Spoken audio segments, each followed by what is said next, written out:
A computer is an electronic machine that performs high-speed mathematical and logical operations. We also refer to the work that computers do as electronic data processing.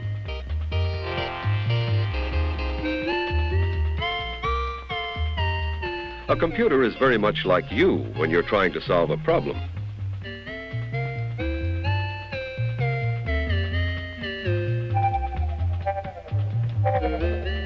In general, a computer's operational functions are input, control, memory, arithmetic or processing, and output.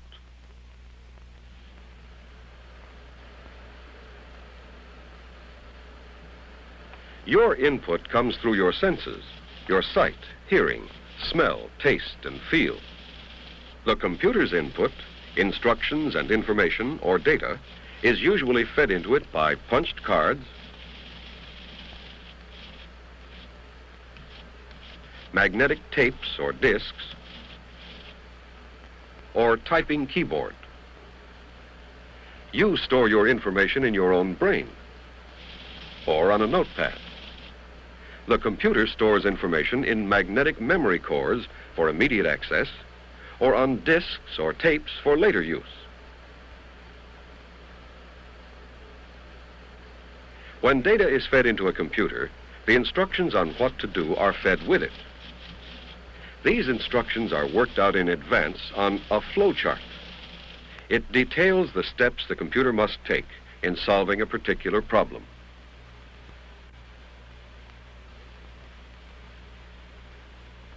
With this kind of computer, the data and instructions are put on cards by punching holes at specific locations on the card. To the computer, each hole or holes means a numeral, a letter, or a symbol. This is how the card would look if we punched in the numerals 1 through 9, the letters of the alphabet, and some of the symbols. On these cards, the name typed at the top and the information on the courses this student wants to take have been punched in. Also, instructions on what to do with the information.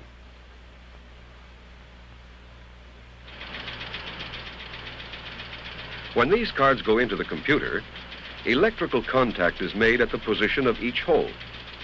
This tells the computer to add A.B. Dean's course schedule with all the other students' schedules in the school. It is then asked to come up with a master schedule of classes that will work the best for everyone. Computers like this affect your life in many ways. Some are big general-purpose computers designed to store and analyze large amounts of information. For example, let's say you want to buy a ticket on a commercial airline. At the ticket counter, there is a machine for both input and output that is connected to the main computer, which may be hundreds of miles away in another city. You decide on the flight you want, and the airline's employee asks the computer if there is a seat for you on that flight. The answer comes back in seconds. Yes, holding space. These are the steps the computer had to go through in those few seconds.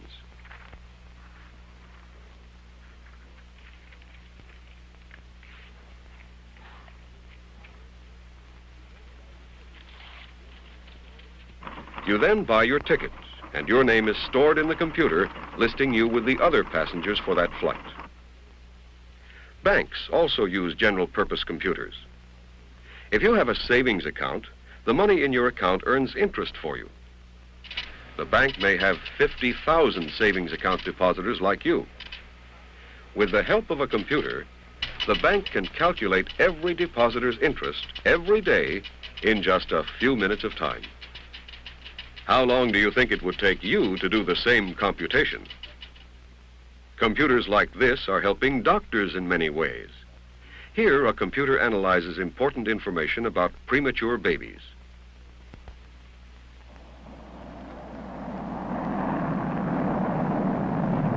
There are also special purpose computers, designed for such uses as providing flight correction information on a trip to the moon. Suppose you're in a capsule traveling through space at about 25,000 miles per hour. With a lot of help from computers at ground control, you'll be put into an orbit around the moon. Now you're in the landing module, headed for the moon's surface. Your job is to land at a specific site. You're on your own now.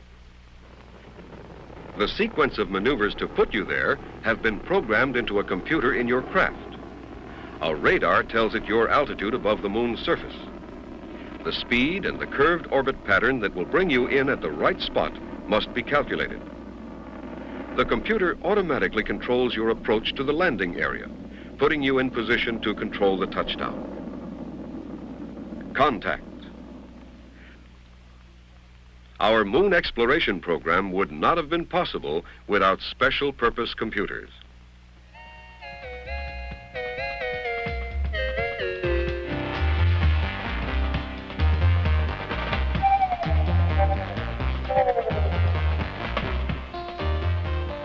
Are computers intelligent? The computer only solves problems based on the information it is given. So you really can't call it intelligent, because it hasn't got the judgment that you have.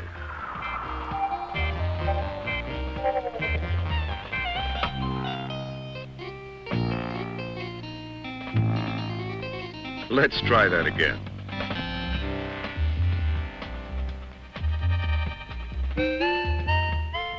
Yes, computers are as accurate as you are. A punched card is our way of communicating with this particular computer. But inside the machine, each character, such as the A, is changed into bits of information.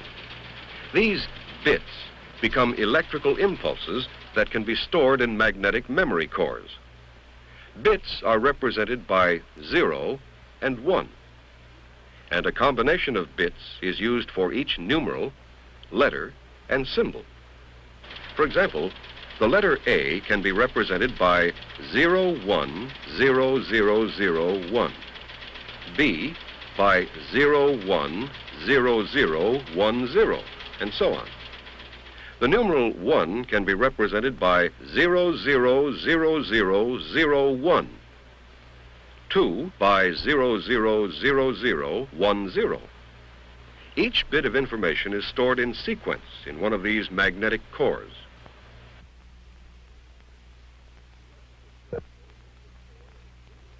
Electrical current going into a core in two directions represents 1. If the letter B is part of the information being stored, it would look like this.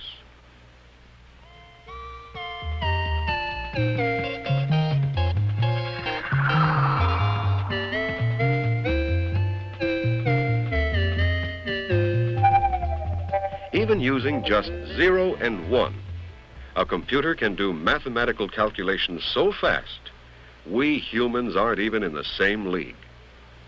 It is so fast, the time for its computations is measured in nanoseconds, or billionths of a second.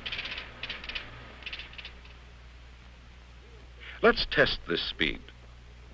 You and some classmates have been given the assignment of finding out how many books are in your school library, how many books are out on loan, how many books are overdue, and the average time they are overdue.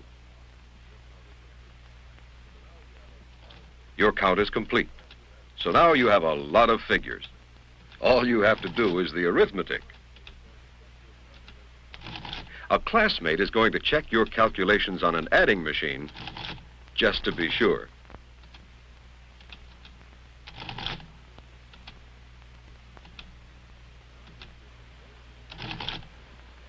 Now we'll give the same figures to a computer, only the computer's figures and the instructions on what to do with them are programmed on punched cards instead of a piece of paper.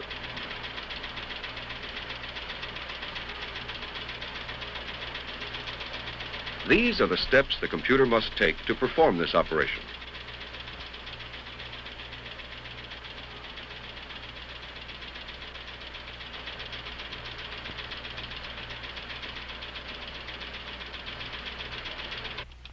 Ready? Set? Go.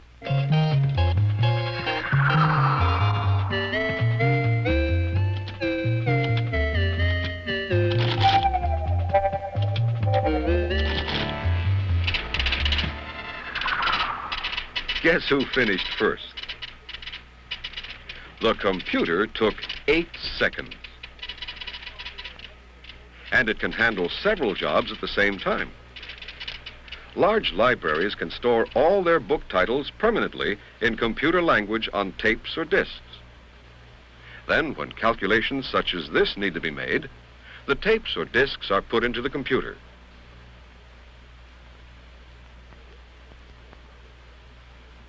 The arithmetic is then done in the memory cores in a few seconds.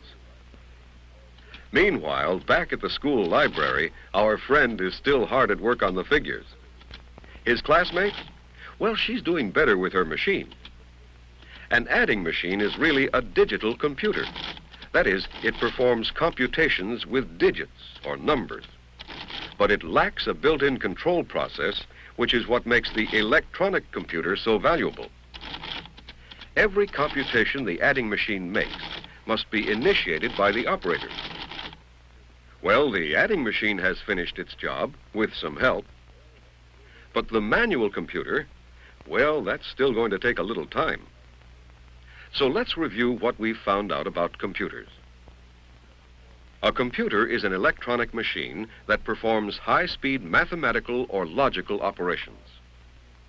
Its operational functions are input, control, memory, arithmetic or processing, and output.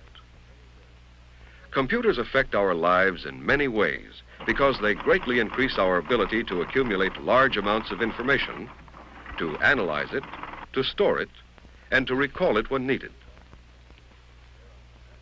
Computers are accurate, they are fast, and they help us solve many of the problems in our world that are too complex for us to solve alone. You could almost say computers are extensions of our minds. Well, we've finally finished. So let's compare our totals.